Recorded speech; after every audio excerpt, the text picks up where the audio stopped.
علیکم ورحمۃ اللہ وبرکاتہ۔ عربی یہ علم الصیغہ کا عربی والا ترجمہ ہے۔ اصل کتاب جو علم الصیغہ ہے وہ تو فارسی میں ہے، پھر اس کا ایک ترجمہ اردو میں ہوا ہے، ایک ترجمہ عربی میں ہوا ہے، اور ایک ترجمہ اس کا مختصر انگلش میں بھی ہوا ہے۔ یہاں آپ کے پاس عربی والا علم الصیغہ ہے۔ بہت سارے مدرسوں میں اس کے الگ الگ نسخے پڑھائے جاتے ہیں۔ کسی مدرسے میں عربی والا پڑھایا جاتا ہے، کسی مدرسے میں اردو، اور کسی مدرسے میں بعینہ ہی فارسی کا جو علم الصیغہ ہے وہ پڑھایا جاتا ہے۔ الدرس الاول، پہلا سبق۔ اس کو میں پڑھانے سے پہلے آپ کو دو تین باتیں بتا دوں۔ ہر کتاب کا اپنا ایک طریقہ ہوتا ہے پڑھنے کا، پڑھانے کا۔ ایک کتاب ایسا ہوتا ہے جس کو گرامر کے لحاظ سے پڑھایا جاتا ہے، یعنی نحو صرف کے لحاظ سے پڑھایا جاتا ہے۔ ایک دوسرا طریقہ ہے کسی کتاب کو پڑھانے کا، وہ ہے کہ وہ کتاب جس مضمون کے لیے لکھی گئی ہو، صرف اس مضمون کو زیادہ اہمیت اور باریکی کے ساتھ پڑھایا جاتا ہے۔ اور ایک کتاب ایسا ہوتا ہے جس کے اندر ترکیبی حیثیت ہوتی ہے۔ تو میرا کل ملا کر جو بات کہنے کی ہے یہاں پر وہ یہ کہ ہر کتاب کا اپنا ایک طریقہ ہے پڑھنے پڑھانے کا۔ اب کوئی یہ کہے کہ مجھے بخاری میں ترکیب پڑھا دی جائے تو وہ مناسب نہیں ہے، اس لیے کہ بخاری شریف جو ہے وہ ترکیب کی کتاب نہیں ہے۔ تو ہر کتاب کا اپنا ایک فن ہے۔ یہ جو علم الصیغہ ہے اس کے عام طور پر پڑھانے کے جو طریقے ہیں وہ ہیں، اس کا جو مضمون ہے وہ لوگوں کو پڑھایا جائے۔ لیکن چونکہ یہ عربی میں ہے تو یہاں میں یہ کوشش کروں گا کہ صرف آپ کو مضمون نہ پڑھاؤں بلکہ تھوڑی بہت اعراب کی بھی بحثیں اس میں آپ کو میں پڑھاتے چلوں، بتاتا چلوں کہ یہاں پر یہ اعراب کیوں آیا یا یہ اعراب کیوں آیا۔ ساتھ ہی ترجمہ کرنے کی بھی ترکیب میں آپ کو انشاءاللہ اس میں سکھانے کی کوشش کروں گا۔ المقدمۃ الکلمۃ واقسامها۔ الدرس الاول، یہ تو موصوف صفت ہی ہوتا ہے، آپ کو ہمیشہ سے معلوم ہونا چاہیے اور دونوں میں مطابقت بھی ہے۔ المقدمہ یہ باب تفعیل سے اس میں مفعول کا صیغہ ہے۔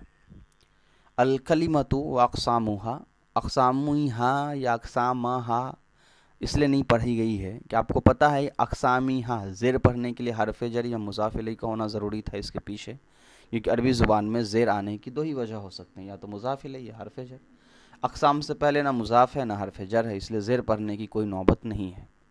زبر کیوں پڑھنا ہے؟ تو زبر پڑھنے کے بھی عربی زبان میں ریزن ہے، آپ نے منصوبات میں پڑھے ہیں وہ سارے اسباب زبر آنے کے کسی لفظ پر، کہ وہ مفعول بن رہا ہو، حال بن رہا ہو، تمیز بن رہا ہو۔ یہاں یہ اقسام کچھ بھی نہیں بن رہا ہے، اس لیے کہ نہ پیچھے فعل فاعل ہے نہ ہی پیچھے ممیز ہے، کچھ بھی نہیں ہے، واو سے یہ جملہ شروع ہوا ہے۔ تو زبر آنے کی بھی کوئی نوعیت نہیں ہے۔ تو جب زیر اور زبر آنے کی کوئی نوعیت نہیں ہے تو 100% آنکھ بند کر کے پیش ہی دیں گے، اس لیے کہ عربی میں 3 ہی تو اعراب ہے۔ اب اگر 2 اعراب آنے کی وجہ نہیں ہے تو یقیناً تیسرا ہی اعراب اس کے اندر ہوگا۔ جب تیسرا اعراب ہو گیا تو آپ نہ ڈھونڈتے رہیں، تلاش کریں کیا ریزن ہو سکتے ہیں۔ تو الکلمۃ واقسامہا، کلمہ اور اس کی قسمیں۔ الکلمۃ لفظ موضوع لمعنى مفرد وهي على 3 اقسام، فعل واسم وحرف۔ کلمہ لفظ موضوع، ایسا وضع کیا ہوا لفظ ہے۔ موضوع جو ہے وضع سے بنا ہوا ہے، اس کے معنی ہوتے ہیں کسی چیز کو وضع کرنا۔ موضوع اس میں مفعول کا صیغہ ہے جس کو وضع کیا گیا ہے۔ تو کلمہ ایک ایسا وضع کیا ہوا لفظ ہے، وضع کا مطلب ہوتا ہے بنایا گیا، نکالا گیا ایک ایسا لفظ ہے۔ لمعنى مفرد، یہ موصوف صفت ہے جو ایک مفرد معنی کے لیے، مفرد کہہ دیا تو ایک کہنے کی ضرورت نہیں ہے، ایک معنی کے لیے ہے۔ یعنی کلمہ ایک ایسے لفظ کو عربی زبان میں کہتے ہیں جس کو وضع کیا جاتا ہے کسی ایک معنی کو بتانے کے لیے۔ وَهِيَ عَلَى 3 اقسام، اور یہ جو کلمہ ہے یہ 3 قسموں میں تقسیم کیا گیا۔ 3 قسموں کا ہوتا ہے، فعل، اسم، حرف۔ فعل، اسم اور حرف۔ جیسا کہ میں شروع میں ہمیشہ سے بتاتا چل رہا ہوں، پوری عربی زبان 3 چیزوں سے مل کر کے بنتی ہے، اسم، فعل اور حرف۔ ان تینوں میں سے ہر ایک کو کلمہ کہا جاتا ہے، اور یہی تینوں مل کر کے پوری عربی زبان کو بناتے ہیں۔ یہاں انہوں نے کلمہ کہا کہ کلمہ وہ لفظ ہے جو ایک معنی بتاتا ہے، اور یہ 3 قسم کا ہوتا ہے، فعل، اسم اور حرف، اور ان تینوں پر آپ غور کریں گے تو ان تینوں کا اپنا ایک نہ ایک معنی ضرور ہوتا ہے۔ ہاں، زمانے کے اعتبار سے فرق ہے، مفہومی معنی کے اعتبار سے فرق ہے، لیکن تینوں میں کچھ نہ کچھ معنی ضرور پائے جاتے ہیں۔ اب سب سے پہلے کہنا ہے فعل، کہ فعل کیا ہوتا ہے؟ تو الفعل کلمتن، ایسا کلمہ ہوتا ہے، تدلو، جو دلالت کرتا ہے، علی معنی مستقل، مستقل معنی پر۔ کلمہ جو ہے دلالت کرتا ہے، فعل ایک ایسے کلمے کو کہتے ہیں جو دلالت کرتا ہے، یعنی دلالت کرتا ہے یعنی بتاتا ہے، علی معنی مستقل، ایک مستقل معنی۔ اب مستقل کا یہاں انہوں نے حاشیے میں دے دیا ہے، ایفہم معناہ بدون ضم کلمۃ اخری، کہ اس کے معنی سمجھ جائے جاتے ہوں بغیر کسی دوسرے کلمے سے ملائے ہوئے۔ تو اس کا مطلب کیا ہوا؟ معنی مستقل کا یہاں کیا مطلب ہوا؟ معنی مستقل کا مطلب ہوتا ہے اس کو معنی کو سمجھنے کے لیے ہم کو کسی دوسرے لفظ کو ملانے کی ضرورت نہیں ہے، وہ معنی خود سمجھ میں آ جاتا ہو۔ یعنی اکیلا لفظ ہے، اور وہ اکیلا لفظ ہے تو اس کا مطلب یہ نہیں کہ اس کا معنی ہم کو سمجھ میں نہیں آ رہا، اکیلے ہے اس وجہ سے نہیں۔ فعل ایک ایسا لفظ ہے جو اکیلے بھی اگر ایک جگہ لکھ دیا گیا تب بھی اس سے ہم کو کوئی نہ کوئی معنی سمجھ میں آ جائے گا، اسی کو کہا جاتا ہے معنی مستقل۔ اب دیکھیے، مقترن بأحد الازمینۃ الثلاثۃ، مقترن کارنا سے بنا ہوا ہے، ملا ہوا، اور وہ ملا ہوا ہوتا ہے بأحد الازمینۃ الثلاثۃ، ازمینۃ الثلاثۃ، تینوں زمانے، زمان کا جمع ہے ازمنہ، 3 زمانے ہیں، ماضی، ماضی، حال اور مستقبل۔ ماضی گزرا زمانہ، حال موجودہ زمانہ، مستقبل آنے والا زمانہ۔ ان تینوں میں سے کوئی ایک زمانے سے کیا ہوتا ہے؟ وہ ملا ہوتا ہے۔ اس کا کیا مطلب ہوا؟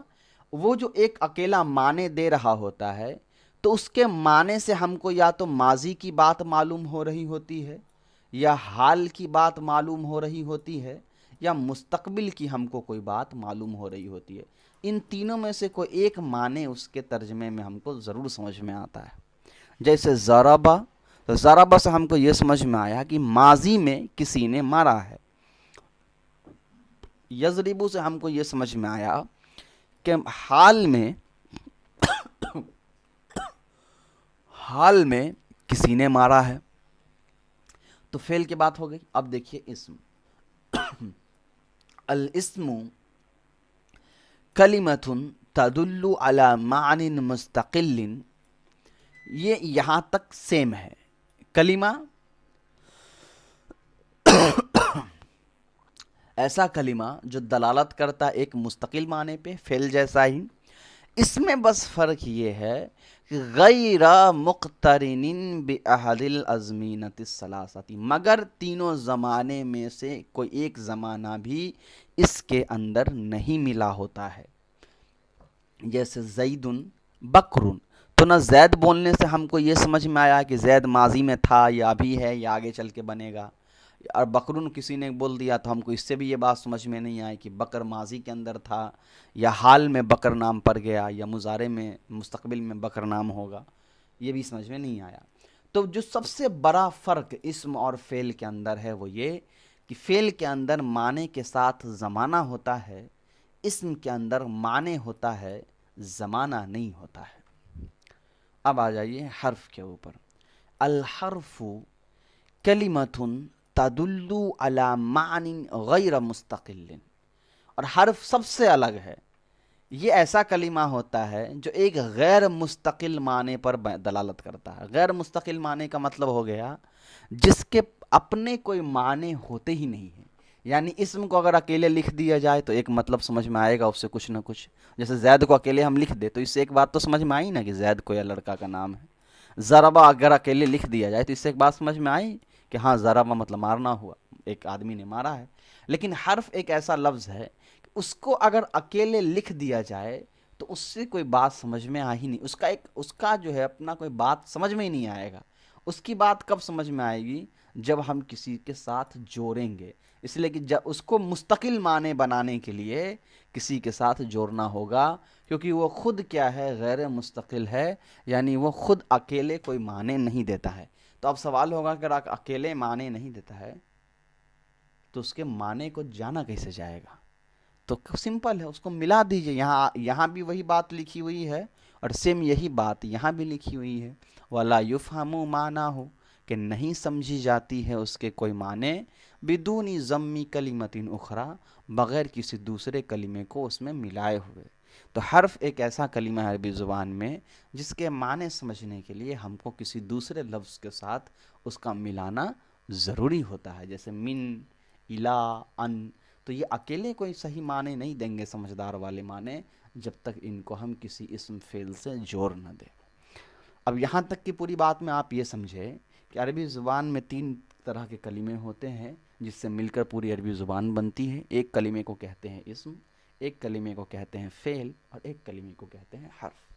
اسم کہتے ہیں ایسا کلمہ جو ایک معنی دیتا ہے پر زمانہ نہیں ہوتا. فعل ایسا کلمہ جو معنی ہوتا ہے زمانہ بھی ہوتا ہے. حرف ایسا کلمہ جس کے اندر نہ معنی ہوتا ہے نہ کوئی زمانہ ہوتا ہے. اس کے معنی سمجھنے کے لیے دوسرے کے ساتھ ملانا ضروری ہوتا ہے. اب زمانہ کتنے ہوتے ہیں؟ تو زمانے 3 ہوتے ہیں: ماضی، حال، مستقبل. ماضی کہتے ہیں گزرے زمانے کو، مضارع کہتے ہیں حال کہتے ہیں ابھی جو زمانہ چل رہا ہے موجودہ اس کو، اور مستقبل کہتے ہیں آگے آنے والے زمانے کو. اب دیکھ لیجئے تقسیم الاول للفعل. اچھا، اس چیز کو سمجھنے کے لیے آپ کو یہ نقشہ دیکھنا پڑے گا. اس نقشے کو پورے ذہن میں آپ بیٹھا لیجئے. اگر چاہیں تو پرنٹ کر کے دیوار میں چپکا لیجئے، یا اپنے کاپی میں کہیں پر بھی اس کو کسی طریقے سے لکھ کر دیوار وغیرہ میں چپکا لیجئے. یہاں انہوں نے اس کلمے خاکہ تیار کر کے دے دیا آپ کو کہ پورے جو عربی زبان کا ہے وہ کیسے ہے. تو کلمہ ہے، کلمہ 3 طرح کا ہے: فعل، اسم اور حرف. پھر اسم 3 طرح کے ہوتے ہیں: مصدر، مشتق اور جامد. فعل جو ہوتے ہیں وہ کتنے طرح کے ہوتے ہیں؟ دیکھیے، فعل یہاں انہوں نے الگ طریقے سے کیٹیگری کی ہے. فعل ایک معروف طرح کا فعل ہوگا، ایک مجہول جیسا فعل ہوتا ہے، ایک ثلاثی فعل ہوتا ہے اور ایک رباعی فعل ہوتا ہے. تو معروف کے اندر ماضی کے بھی فعل ہوں گے، مضارع کے بھی فعل ہوں گے اور امر کے بھی ہوں گے. اسی طریقے سے مجہول بھی ماضی کے لیے بھی مجہول ہے، مضارع کے لیے بھی مجہول ہے اور امر کے لیے بھی مجہول ہے. ثلاثی میں ایک مجرد بھی ہوگا، ایک مزید فی ہوگا. رباعی میں بھی ایک مجرد ہوگا، ایک مزید فی ہوگا. پھر فعل کی ایک الگ قسم ہے مثبت اور منفی کے اعتبار سے، کہ فعل مثبت بھی ہوتا ہے اور منفی بھی ہوتا ہے. تو مثبت ماضی بھی ہوگا، منفی ماضی ہوگا، مثبت مضارع، منفی مضارع. ٹھیک. اس کے بعد یہاں فعل کی ایک الگ قسم بھی ہے تعلیلات کے اعتبار سے. کون کون سے؟ صحیح، محموز، معتل، مضاف. صحیح میں کیا ہوگا؟ محموز الفا ہوگا. صحیح میں کیسے آ جائے گا؟ محموز یہاں اس پہ ٹک لگا ہوا ہے. صحیح محموز میں محموز الفا بھی ہوگا، محموز العین بھی ہوگا، محموز اللام بھی ہوگا. صحیح کی کوئی قسم نہیں ہے لیکن محموز کی 3 ہے. پھر معتل کی 4 قسمیں ہوں گی. مثال ہوگا، اجوف ہے، ناقص ہے، لفیف ہے. پھر لفیف کی بھی 2 قسمیں ہوگی، مقرون اور مفروق. یہ پورا خاکہ آپ تیار رکھیے کیونکہ یہ پوری جو علم الصیغہ ہے یہ اسی خاکے کے بنا پر پڑھائی جائے گی. تو پہلا خاکہ آپ نے الکلمہ کے بارے میں پڑھا ہے. اب آپ دوسرا خاکہ اس کے بارے میں پڑھیں گے، معروف اور مجہول کے بارے میں. دیکھیے، اچھا نہیں، یہاں دوسرا خاکہ اس کے اعتبار سے انہوں نے پڑھایا ہے. یہ پہلے یہ پڑھیں گے پھر یہ پڑھیں گے. چلیے دیکھیے، التقسیم الاول للفعل. پہلی تقسیم فعل کا. وهو اولا باعتبار معناه وزمانه. پہلی جو تقسیم کی گئی ہے وہ اس کے زمانے اور اس کے معنی کے اعتبار سے کیے گئے. یعنی فعل کی پہلی قسم اس کے زمانے، ماضی، حال، مستقبل، اور معنی یعنی ماضی کے معنی، مضارع کے معنی، حال کے مضارع جو بھی ہے اس کے اعتبار سے تقسیم کی گئی ہے. الی ثلاثۃ اقسام. تو 3 قسموں میں تقسیم کی گئی ہے. تو فعل کی یعنی جو پہلی قسم کی گئی ہو معنی کے اعتبار سے یا زمانے کے اعتبار سے، وہ 3 طرح سے فعل کی تقسیم کی گئی ہے. ایک ہے ماضی، ایک ہے مضارع اور ایک ہے امر. الماضی ہوا فعل. ماضی ایک ایسا فعل ہے یدلو جو دلالت کرتا ہے علی وقوع المعنی، معنی کے وقوع ہونے کا. وقوع مطلب ہوتا ہے کوئی چیز کا ہو جانا، واقع ہونا. ہم کہتے ہیں نا فلاں چیز واقع ہو گیا آپ کے جانے کے بعد، چاہے فلاں حادثہ ہو گیا. تو واقع ہونے کو کہتے ہیں وقوع. تو فعل ماضی کا ایسا فعل ہے جو دلالت کرتا ہے کسی معنی کے واقع ہونے کا.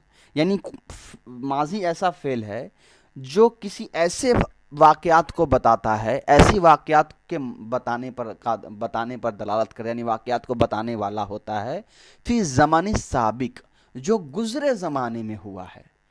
تو کیا مطلب ہے؟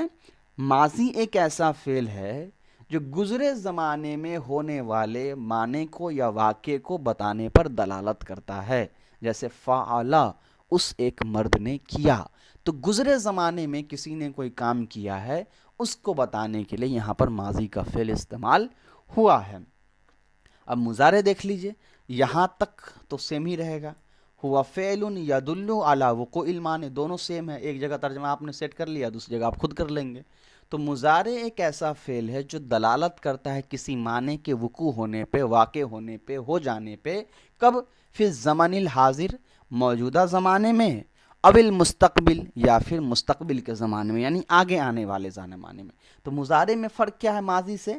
یہاں بھی ایک معنی وقوع ہوتا ہے، ایک حادثہ، کوئی واقعہ ہوتا ہے، لیکن یہاں فرق صرف یہ ہے کہ یہاں یا تو ماضی میں حاضر میں ہوتا ہے، یعنی ابھی ہوا ہوتا ہے، یا آگے چل کے ہونے والا ہوتا ہے۔ جیسے یفعلو، تو یفعلو سے ہم کو کیا بات معلوم چلی کہ یا تو یہ کام ابھی ہوا ہے، مدد کیا ہے کسی مرد نے، یا کرے گا آگے چل کر کے۔ تیسری قسم کہہ رہے ہیں امر۔ اب آپ کہیں گے کہ فعل کی تو 4 قسمیں ہوتی ہے، ماضی، مضارع، امر، نہیں، لیکن یہاں انہوں نے نہیں کو بھی امر کے اندر شامل کیا ہے۔ وہ آپ دیکھیے، ہر کتاب کی اپنی الگ طریقہ ہوتا ہے سمجھانے کا، کوئی ایک رول فکس نہیں ہوتا ہے، ٹھیک ہے، اس کو یاد رکھیے گا ہمیشہ۔ ہوا فعل یدل علی، وہ امر ایک ایسا فعل ہوتا ہے جو دلالت کرتا ہے علی طلبی فعلن، کسی کام کے طلب کرنے پر۔ تو امر ایک ایسا فعل ہے جو کسی کام کو طلب کرتا ہے، یعنی کسی کام کو چاہتا ہے کہ ایسا کوئی کام ہو جائے۔ من فاعل المخاطبی، مخاطب فاعل سے، یعنی جو حاضر کے جو فاعل ہیں، جو سامنے میرے موجود ہے، فاعل کام کرنے والا جو سامنے میرے موجود ہے، اس سے ہم کوئی کام چاہتے ہیں، اس کو کہا جاتا ہے امر۔ یہ آپ دیکھیے یہاں مخاطب کیوں استعمال کیا انہوں نے، اس لیے کہ عام طور پر صرفیین کے نزدیک امر کے جو حاضر کے صیغے ہیں وہی اصل میں امر ہے، غائب کے صیغے جو امر میں ہیں وہ اصل میں امر کے صیغے نہیں کہلاتے ہیں، بلکہ امر حاضر معروف کے جتنے صیغے ہیں وہی صیغے اصل میں، جو 6 صیغے ہیں وہ اصل میں امر کے صیغے ہیں، باقی نہیں۔ اس لیے ہم نے مخاطب لگا کر اس طرف اشارہ کر دیا کہ یہاں امر کہتے ہیں کسی ایسے فعل کو جو فاعل سے، حاضر فاعل سے کسی کام کی خواہش رکھتا ہے، کسی کام کا طلبگار ہوتا ہے، طلب کرتا ہے، اور یہ کب کرتا ہے؟ فی الزمن المستقبل، آنے والے زمانے میں۔ تو یہاں ہم کو یہ بات سمجھ میں آئی کہ امر جو ہوتا ہے وہ مستقبل کے ساتھ خاص ہو جاتا ہے۔ جیسے ہم کہیں گے افعل، تو ہوگا تم ایک مرد کام کر، تو ابھی کام کر نہیں رہا ہے، ابھی ہم نے حکم دیا ہے تو اب حکم سننے کے بعد آگے کرے گا، اسی لیے یہاں پر مستقبل میں کام کر رہا ہے۔ اب دیکھ لیجئے التقسیم الثانی للفعل، دوسری قسم فعل کے لیے۔ ان کانت، اب کانا کا اسم ہے تو یہ کانا کی اسم ہے، پیش آئے گا۔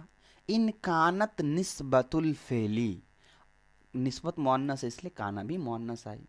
اگر فعل کی نسبت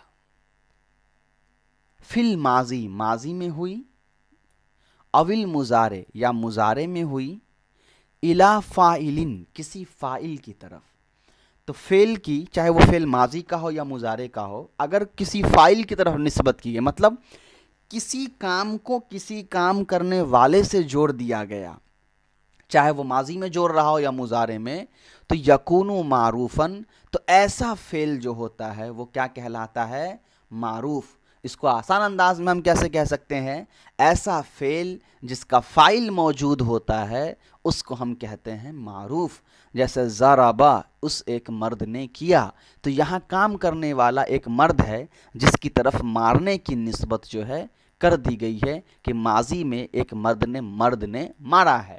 اسی طریقے سے ہے یضربو، تو یضربو کا مطلب ہو گیا کہ وہ ایک مرد مارتا ہے یا مارے گا، تو یہاں بھی ایک آدمی، مارنے والا مرد ایک فاعل ہے جس کی طرف مارنے کے کام کو جوڑ دیا گیا۔ نسبت کا مطلب ہوتا ہے اس سے تعلق پیدا کر دینا۔ اب دیکھیے، تو یہ تو ہو گیا الف آ معروف والا. اب معروف کا الٹا کیا ہوتا ہے؟ مجہول. تو آپ دیکھ لیجیے. وَإِن كَانَتْ إِلَىٰ. اب ان کانت جو ہے تو سمجھیے کہ یہاں تک ساری چیزیں یہاں پر چھپی ہوئی ہے. تو آپ کہہ سکتے ہیں اس طریقے سے اس کو پڑھ سکتے ہیں، ان کانت نسبت الفعلی فی الماضی والمضارع الی المفعولی. اس کے بعد یہاں پر یہ ہو جائے گا یکون مجہولاً. سمجھ میں آ رہا ہے کیسے ترجمہ ہوتا ہے، کیسے سمجھنا پڑتا ہے؟ اور اگر فعل کی نسبت، اگر کسی فعل کی نسبت ماضی یا مضارع میں مفعول کی طرف کر دی گئی تو وہ فعل کیا ہو جائے گا؟ مجہول. تو اب سمجھ میں آ گیا یہاں فاعل اور نائب فاعل کس کو کہیں گے. تو اب کہہ رہے ہیں اگر کسی فعل کا، چاہے وہ فعل ماضی میں ہوا ہو یا مضارع میں، اس کے فاعل موجود ہیں اور اس کی نسبت فاعل کی طرف کی جا رہی ہے تو ہم کہیں گے یہ فعل معروف ہے، معروف کا فعل ہے. لیکن اگر کسی کو ایسا فعل ہے جو ماضی یا مضارع میں ہوا ہے اور اس کا فاعل معلوم نہیں ہے، بلکہ فاعل کی جگہ ہم اس کے مفعول کی طرف اس کام کا نسبت کر دے رہے ہیں، اس کام کو جوڑ دے رہے ہیں، تو ایسے فعل کو ہم کہیں گے کہ یہ بھائی فعل مجہول ہے. اب فعل مجہول کو سمجھنے کے لیے اور آسان میں سمجھا دیتا ہوں. فعل مجہول ایک ایسا فعل ہوتا ہے جس میں فاعل کی جگہ مفعول ہوتا ہے لیکن مفعول کا اعراب فاعل والا ہوتا ہے. ٹھیک ہے، تو فعل معروف کے ساتھ آتا ہے فاعل اور فعل مجہول کے ساتھ آتا ہے نائب فاعل. اب کوئی پوچھے نائب فاعل کیا ہوتا ہے تو بڑے آسان انداز میں آپ سمجھا سکتے ہیں کہ بھائی نائب فاعل کہتے ہیں ایسے مفعول کو جس پر اعراب فاعل کا لگا ہوتا ہے. جیسے دیکھیے ضربہ کا مطلب ہم ترجمہ کیا کرتے تھے؟ اس ایک مرد نے مارا. تو یہاں مارنے والا ہم کو سمجھ میں آ رہا ہے نا کہ ایک مرد ہے. لیکن یہاں دیکھیے ضُرِبَ، ایک مرد کو مارا گیا. ایک مرد کو مارا گیا ہے، مارا کس نے یہ نہیں معلوم ہے، مار کھانے والا موجود ہے. تو مار کھانے والا تو مفعول ہے، اس لیے مفعول کس کو کہتے ہیں؟ جس پر کام ہوتا ہے. تو یہاں مار کھانے والا تو موجود ہے لیکن جس نے مارا ہے یہ معلوم نہیں ہے. تو یہاں ضُرِبَ کے اندر جو ہوا ضمیر فاعل ہے وہ اصل میں فاعل نہیں ہے بلکہ کیا ہے؟ مجہول ہے، مفعول ہے. تو مفعول کی نسبت ضُرِبَ کی طرف ہوئی ہے، اس لیے ضُرِبَ کو ہم کیا کہیں گے؟ یہ فعل مجہول ہے. اب ایک الملحوظہ یعنی ایک جو بات یاد رکھنے والی وہ دیکھ لیجئے. اما الامر فهو لا یاتی الا معروفا ومثبتا. اب یہاں ایک یونیک بات بتائی گئی جو اب تک آپ نے نحو میں نہیں پڑھا ہے، صرف میں نہیں پڑھا ہوگا، یا آپ نے کہیں دوسری کتابوں میں پڑھ لی ہو تو بہتر ہے. امر جو ہوتا ہے وہ اصل میں مجہول نہیں آتا ہے اور منفی نہیں آتا ہے. تو امر ہمیشہ معروف اور مثبت ہی ہوتا ہے، لیکن نحو صرف کی کتابوں میں مجہول بھی لکھا ہوتا ہے. تو آپ کو یہ یاد رکھنا ہے کہ یہاں امر جو ہوتا ہے وہ اصل میں وہی 6 صیغے ہیں حاضر کے، وہ ہمیشہ معروف اور مثبت ہوتے ہیں، کیونکہ امر کا جو منفی ہوگا وہ نہیں بن جاتا ہے. ٹھیک ہے، اب آگے آ جائیے. التقسیم الثالث للفعل. اب تیسری قسم جو فعل کی ہے اس پہ آ جائیے. تو تیسری قسم جو ہمارے اس نقشے کے اعتبار سے فعل کی ہوگی وہ ہوگی یہ. دیکھیے الفعل الماضی والمضارع. ماضی اور مضارع فعل معروفاً کانا او مجہولاً، معروف ہو چاہے وہ مجہول ہو، علی قسمین، وہ 2 طرح کے ہوتے ہیں. تو ماضی یا مضارع جو بھی فعل ہے چاہے وہ معروف ہو مجہول ہو، اس سے کوئی مطلب نہیں ہے. ان سب کے 2 طرح کی قسمیں ہو سکتی ہیں. کیسے کیسے؟ ایک مثبت اور ایک منفی. ایک کہتے ہیں مثبت، ایک کہتے ہیں منفی کو.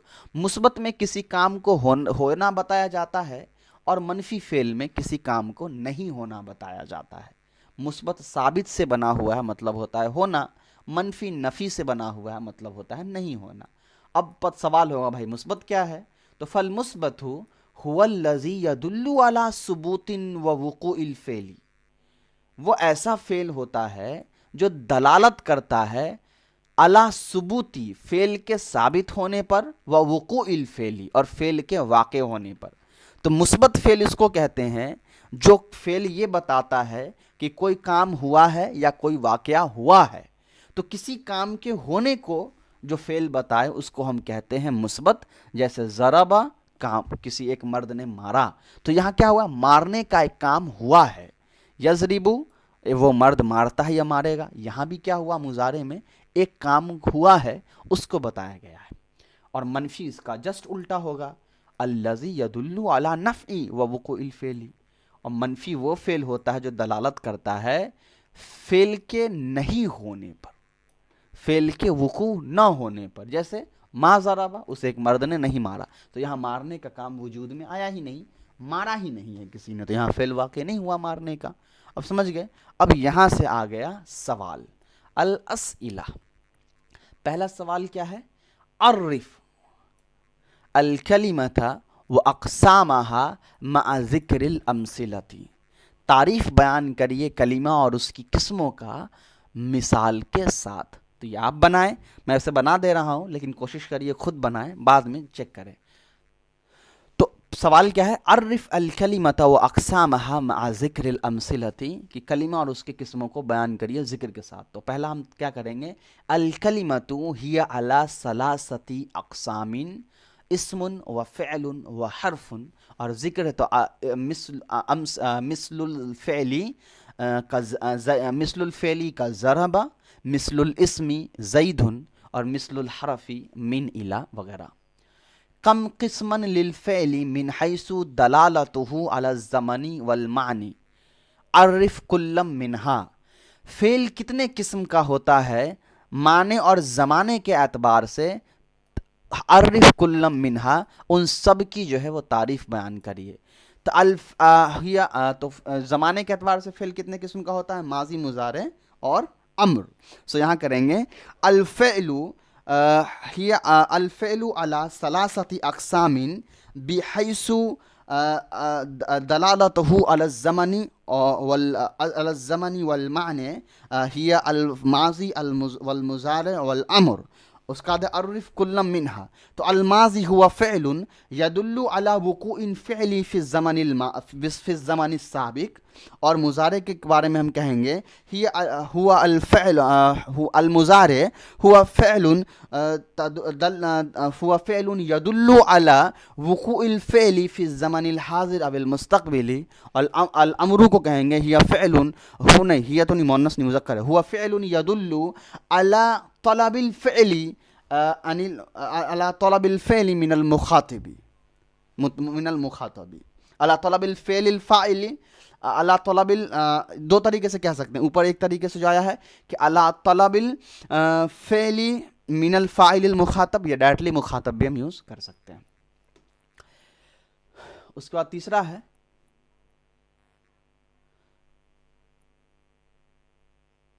کچھ الیکٹریسٹی کا پرابلم لگ رہا ہے، تو میں اس کو یہیں پہ سٹاپ کر رہا ہوں، پھر میں باقی انشاءاللہ اگلے ویڈیو میں کر دوں گا. السلام علیکم ورحمۃ اللہ وبرکاتہ.